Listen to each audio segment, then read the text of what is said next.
Newsom could pass a lie detector test on saying anything. Like there's a coldness inside that he's allows. He's a sociopath. I think That's he's kind of a snake oil salesman.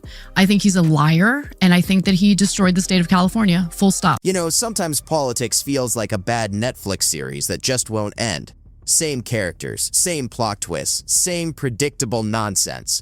But every once in a while, something happens that makes even the most loyal viewers stop and say, wait a second, maybe the main character isn't who we thought he was. And that's exactly what's happening right now with Gavin Newsom. Now let me be clear, this isn't your usual Newsom is a bad governor rant. Not even close. This goes deeper, because the mask, it's starting to slip. And it's not just conservatives saying it anymore.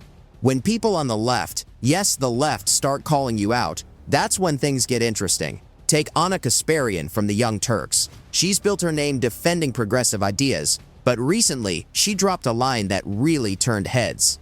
She described Gavin Newsom in a way that matches what critics have been saying for years: cold, calculated, and out of touch.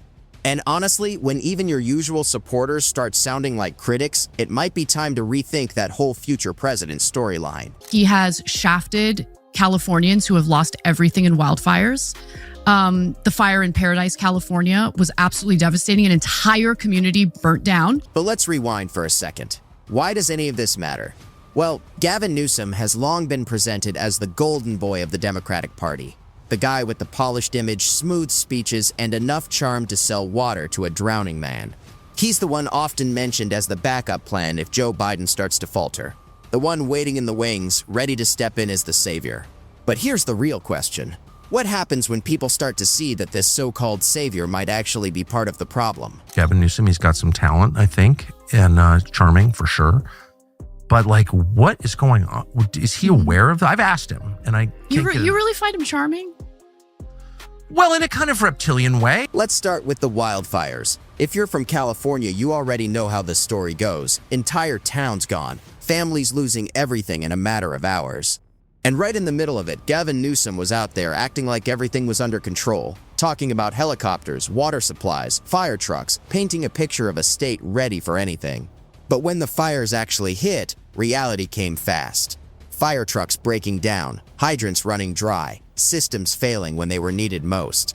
It felt like promising people a safety net, only to hand them something that falls apart the moment they need it. And while families were dealing with smoke, loss, and chaos, the focus from atop seemed more about image than answers. That's not strong leadership. That's a serious disconnect between what's promised and what people actually experience. Devoted to winning people over. Yes. Kind of like Bill Clinton was, and I think he's good at it. But I also think someone said to me the other day, Newsom could pass a lie detector test on saying anything. Like there's a coldness inside that allows. He's a sociopath. And it doesn't stop there. When investigators looked into the cause of the Camp Fire, the one that wiped out the town of Paradise, it turned out this wasn't just some random accident. No, the responsibility was traced back to Pacific Gas and Electric Company, better known as PG&E. The fire in Paradise, California was absolutely devastating. An entire community burnt down as the result of PG&E, Pacific Gas and Electric, that's the utility company, refusing to upgrade their aging equipment. The company had been running old, worn-out equipment, something many people already saw as a disaster waiting to happen. Then one piece failed, lines came down, and in a matter of moments, Paradise was gone. Now here's where things get more complicated. Critics started asking who steps in when a company like Pacific Gas and Electric Company faces legal and financial fallout. And where does Gavin Newsom fit into that picture? Questions about political ties, campaign support, and corporate influence quickly came into focus. While families were grieving and communities were trying to rebuild, many people felt the response from leadership didn't match the scale of the tragedy. It raised the bigger concern: whether the system was truly working for everyday citizens or leaning too heavily toward protecting powerful interests. Their equipment is over 100 years old. And so what started that fire was this metal hook that had eroded to the point where it broke. Power lines come crashing down onto dry brush. It sparks a fire and destroys an entire community. And here's the thing. When Anna Kasparian, someone who spent years defending Democrats, comes out and sharply criticizes Gavin Newsom, it gets people's attention. It suggests that the concerns aren't just coming from one side anymore. They're starting to cross political lines. And for many observers, that signals a bigger conversation that's getting harder to ignore. But this isn't about a single moment. It points to what critics see as a broader pattern. The wildfire response is just one part of a much larger debate. Take homelessness, for example. In cities across California, it's become one of the most visible and urgent challenges. Tents lining sidewalks, growing encampments, and communities struggling to balance safety, affordability, and basic living conditions. For many residents, it's not just a policy issue anymore. It's something they see every day. And it's raising serious questions about how effective current leadership has been in handling it. Homelessness really exploded in Los Angeles. Like, it's always been a problem in LA. Yeah.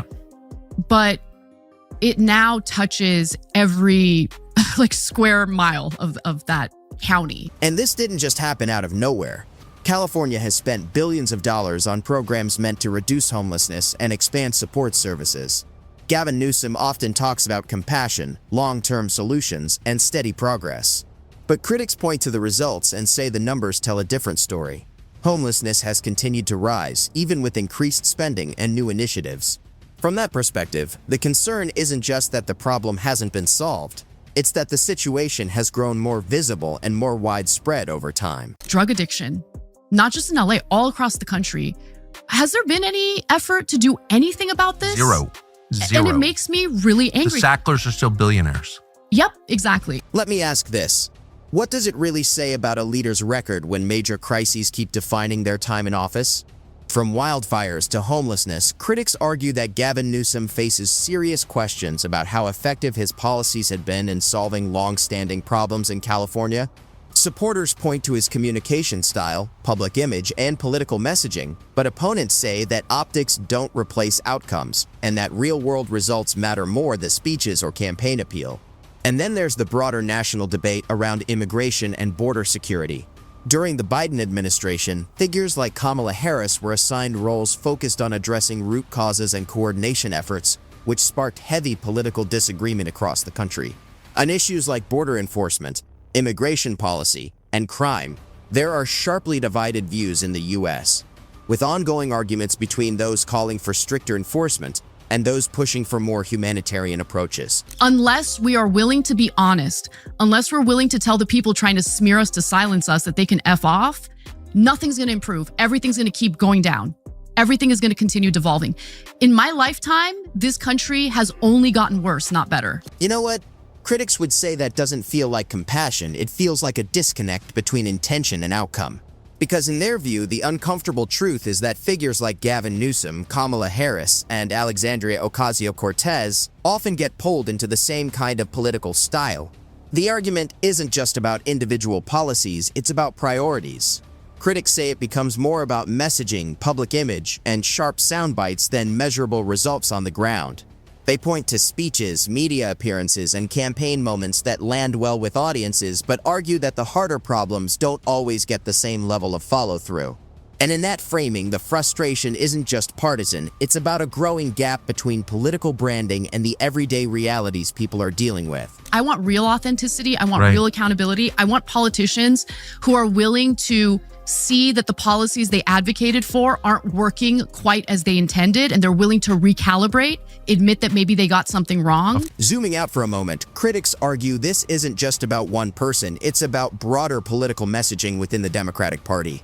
In their view, when major issues like wildfires, homelessness, or immigration dominate the headlines, attention often shifts quickly into other national debates that take over the news cycle.